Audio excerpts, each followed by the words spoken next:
Shalom teman-teman yang dikasihi Tuhan. Tema kita hari ini, bersukacitalah dengan sorak-sorai. Nah, siapa yang datang ke sini karena sukacita ingin mendengarkan firman Tuhan? Ada? Atau jangan-jangan teman-teman di sini datang ke sini karena sukacita ingin bertemu dengan gebetan? Waduh, atau jangan-jangan ke sini karena sama pacar sukacitanya. Waduh, jadi ke sini bukan sukacitanya bukan karena Tuhan Yesus. Waduh, lebih gawat lagi itu teman-teman. Jadi sebenarnya teman-teman seharusnya datang ke sini untuk sukacita. Kenapa? Karena ingin lebih dekat lagi dengan Tuhan Yesus, ingin lebih mengenal lagi karakter Tuhan Yesus. Jangan ke sini karena saya, bukan. Bukan. Jadi teman-teman, sukacita itu didapatkan dari Yesus Kristus. Nah, firman Tuhan pada hari ini diambil dari kitab Zefanya 3 ayat 14 sampai 20. Demikian firman Tuhan. Bersorak-soraklah hai putri Sion, bertempik soraklah hai Israel, bersukacitalah dan beria-rialah dengan segenap hati hai putri Yerusalem. Tuhan telah menyingkirkan hukuman yang jatuh atasmu, telah menembus binasa musuhmu, Raja Israel, yakni Tuhan ada di antaramu. Engkau tidak akan takut kepada malapetaka lagi. Pada hari itu akan dikatakan kepada Yerusalem, janganlah takut, hai Sion, janganlah tanganmu menjadi lemah lesu. Tuhan Allahmu ada di antaramu. Sebagai pahlawan yang memberi kemenangan, Ia bergirang karena engkau dengan sukacita. Ia membarui engkau dalam kasih-Nya. Ia bersorak-sorak karena engkau dengan sorak-sorai. Seperti pada hari pertemuan raya, aku akan mengangkat malapetaka daripadamu, sehingga oleh karenanya engkau tidak lagi menanggung cela. Sesungguhnya pada waktu itu aku akan bertindak terhadap segala penindasmu, tetapi aku akan menyelamatkan yang pincang, mengumpulkan yang terpencar, dan akan membuat mereka yang mendapat malu menjadi kepujian dan kenamaan di seluruh bumi. Pada waktu itu aku akan membawa kamu pulang, yakni pada waktu aku mengumpulkan kamu, sebab aku mau membuat kamu menjadi kenamaan dan kepujian di antara segala bangsa di bumi dengan memulihkan keadaanmu di depan mata mereka. Firman Tuhan. Demikian firman Tuhan. Shalom. Sangat menarik kalau kita baca bagian ini. Dikatakan bersukacitalah. Ada siapa yang datang ke sini penuh dengan masalah? Ada? Atau teman-teman datang ke sini dengan keadaan yang sulit dan murung? Ada? Kalau ada, puji Tuhan. Kenapa? Karena Tuhan masih sayang sama kalian. Dan seharusnya kalian bersukacita. Kenapa? Karena Tuhan Allah masih berada di antara kita dengan penuh kepedulian. Teman-teman, sukacita akan kita dapatkan hanya melalui Allah. Karena Dialah Maha Pengampun, Maha Kasih, Maha Baik, Allah yang tidak pernah berhenti mengasihi kita. Allah kita itu teman-teman adalah Allah yang penuh dengan kasih. Jadi jangan lagi takut akan masalah yang kita akan hadapi nanti, melainkan bersukacitalah terhadap masalah yang kita hadapi. Nah, bicara tentang kitab Zefanya yang sudah saya sampaikan tadi, Zefanya memulai pelayanannya sebagai nabi pada waktu ia masih muda. Zefanya bernubuat pada masa pemerintahan Raja Yosia dan Yehuda sekitar tahun 639 sampai 609 SM. Dalam bahasa Ibrani, Zefanya itu disebut Zafanya, yang artinya Tuhan tersembunyi atau terselubung dari Tuhan. Kenapa diartikan sebagai Tuhan yang tersembunyi, terselubung dari Tuhan? pada masa itu mengingatkan akan orang-orang tentang kondisi ketika suara kenabian itu ditindas. Jadi pada saat itu nabi harus disembunyikan. Kenapa? Agar mereka bisa selamat. Berbicara tentang bersukacitalah, bergembiralah, dan bersorak-soraklah, pasti pandangan kita akan cari kita untuk bersukacita itu berbeda-beda ya teman-teman. Seperti saya mungkin, saya akan lebih bersukacita jika saya berpelayanan di gereja, yang dimana itu akan membuat hati saya lebih tenang dibandingkan mengerjakan tugas kuliah. Setiap orang juga pasti mengharapkan penyertaan Tuhan dalam hidupnya. Dan setiap orang pasti menginginkan agar selalu hidup dalam sukacita, ya kan? Nah, dalam ayat yang pertama mengatakan, bersukacitalah dan beria-rialah dengan segenap hati.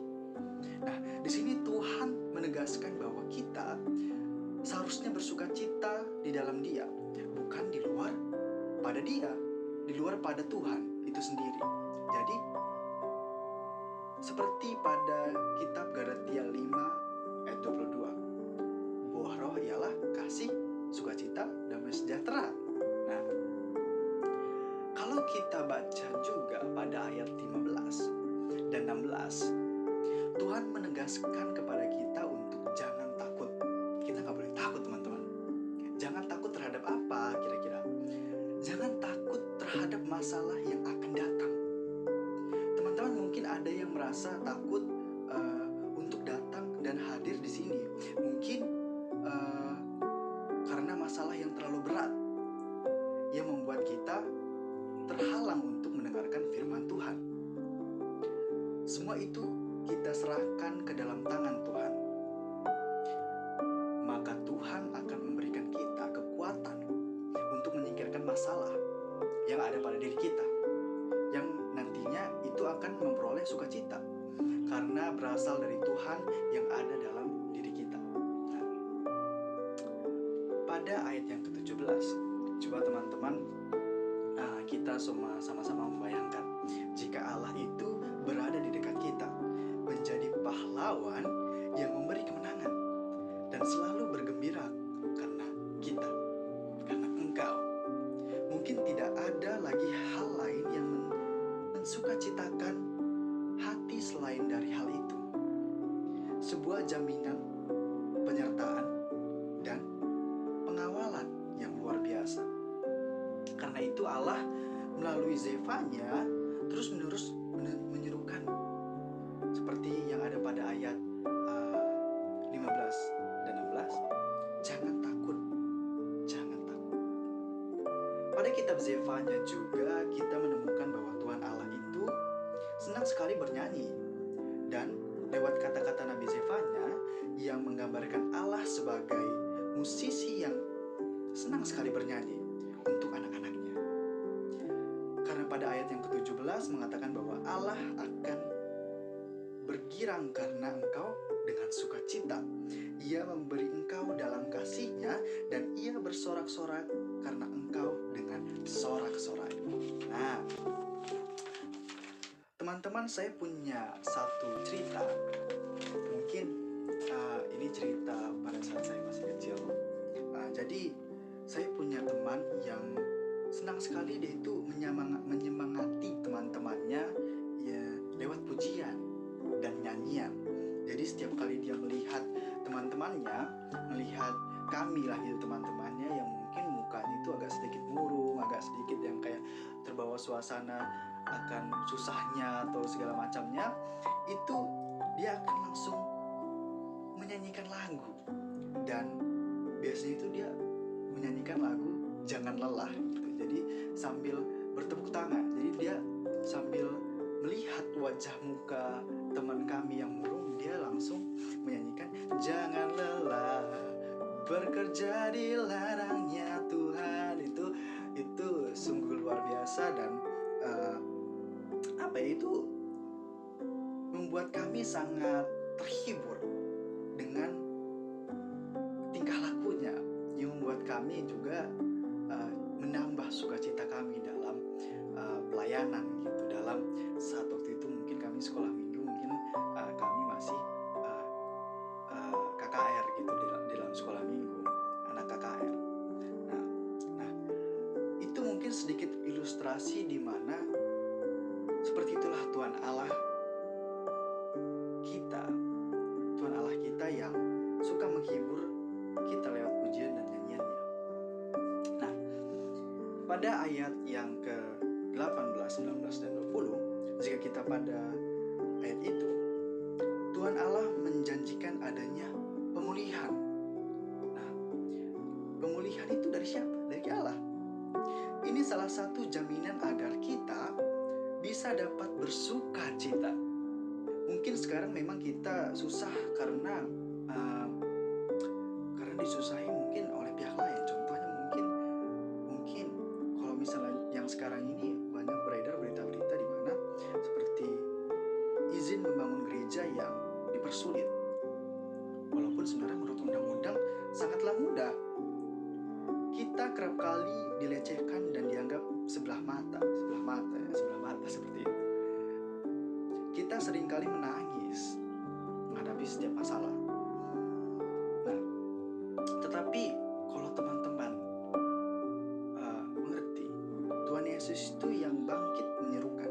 Kalau kita maknai ayat ini, Tuhan Yesus yang bangkit menyerukan, jangan pernah takut. Pada ayat ini Tuhan bilang, Yesus bilang, Tuhan Allah kita bilang, jangan takut. Kita ini akan dipulihkan, teman-teman. Musuh Kristus akan dikalahkan. Tidak kuasa manapun yang bertahan terhadap kekuasaannya. Karena itu jangan pernah takut atau minder. Nah, itu seringkali teman-teman yang takut nanti malah jadinya minder.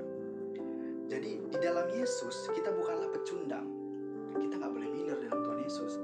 Masa yang serupa jadi minder? Berarti Tuhan juga minder dong. Nah, gak boleh seperti itu. Tuhan kita tidak pernah minder, teman-teman. Bahkan Tuhan kita selalu percaya diri. Nah, dan kita sebagai anaknya juga harus percaya diri, tidak boleh minder. Kita bukanlah pecundang yang mau kalah, tapi kita lebih dari sekedar pemenang. Teman-teman, saya punya satu ilustrasi yang ingin saya sampaikan. Jadi, ada seorang wanita bernama Carol. Ia memilih untuk bersuka cita di sepanjang pergumulannya yang panjang melawan kanker. Kehidupan Kristianinya dimulai saat berlangsungnya operasi. Saat ia berdoa dan mempercayakan keselamatannya kepada Tuhan. Jadi selama masa pemulihannya itu, ia selalu berjalan ke koridor. Jadi ia selalu berjalan ke koridor rumah sakit sambil berkata kepada setiap orang. Jadi dia menyapa setiap orang yang berpapasan dengannya dengan kata, hari ini indah ya. Karena sebelah matanya itu telah diangkat, Carol mempunyai banyak penutup mata yang coraknya sesuai dengan pakaiannya. Jadi sebelah matanya itu yang sebelah kanan udah diangkat karena ya penyakit kanker tadi. Jadi dia memakai penutup mata. Penutup matanya itu selalu bercorak dan coraknya itu disesuaikan dengan pakaiannya. Hal yang ia sukai setiap hari adalah memilih penutup mata yang menarik.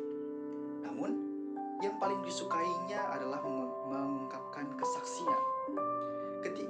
Ketika harus terbaring di tempat tidur, ia menggantung papan besar di kaki tempat tidurnya yang bertuliskan bersukacitalah. Jadi di situ dia nulis di papannya itu, atas itu dia menuliskan bersukacitalah. Pada kunjungan terakhir temannya sebelum ia meninggal, ia menunjuk papan itu dan berbisik kepada temannya. Dia bilang, bersukacitalah.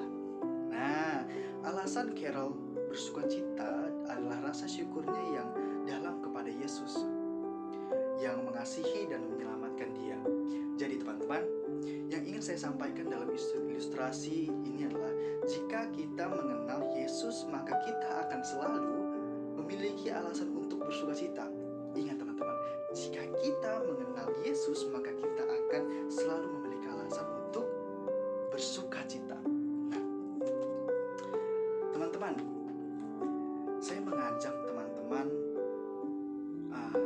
mari kita bersama-sama melakukan apa yang telah Tuhan firmankan. Karena di dalam Tuhan kita akan mendapatkan sukacita ketika kita dekat dengan Tuhan Allah. Jadi ketika kita dekat dengan Tuhan Allah, maka kita juga akan pasti akan merasakan sukacita. Bersukacita. Kita akan melakukan hubungan yang baik dengan Allah. Itu pasti. Dan orang yang sudah merenungkan firman Tuhan dan melakukannya tidak langsung berubah. Dia harus menunggu waktunya. Jadi teman-teman, saat kita sudah merenungkan firman Tuhan, kita jangan terlalu pesimis untuk bisa mendapatkan apa yang kita ingin dari firman Tuhan yang sudah kita jalani. Nah, kita juga harus menunggu waktunya untuk berbuah. Meski begitu, kita menantikan dengan sabar. Jadi kita itu harus menantikan dengan sabar pembuahan. Maksudnya berbuah tadi itu. Kita menyadari bahwa ada proses yang harus dilalui hingga tiba waktunya berbuah. Kita harus berakar, teman-teman. Kita harus berakar, bertumbuh, dan kadangkala harus dipaksa. Akar itu kan, kalau kita ibaratkan akar pohon itu, walaupun dia ini dalamnya tanah, itu dia tetap memaksa masuk ke dalam. Itulah akar tadi. Dan melakukannya dengan ketekunan. Mulailah melakukan kehendak Tuhan dari hal-hal yang kecil terlebih dahulu, teman-teman. Sampai teman-teman dan saya sanggup melakukan pekerjaan besar. Jadi teman-teman, pesan saya, sukacita itu berasal dari Tuhan yang ada dalam kita, bukan dari apa yang terjadi di sekitar kita.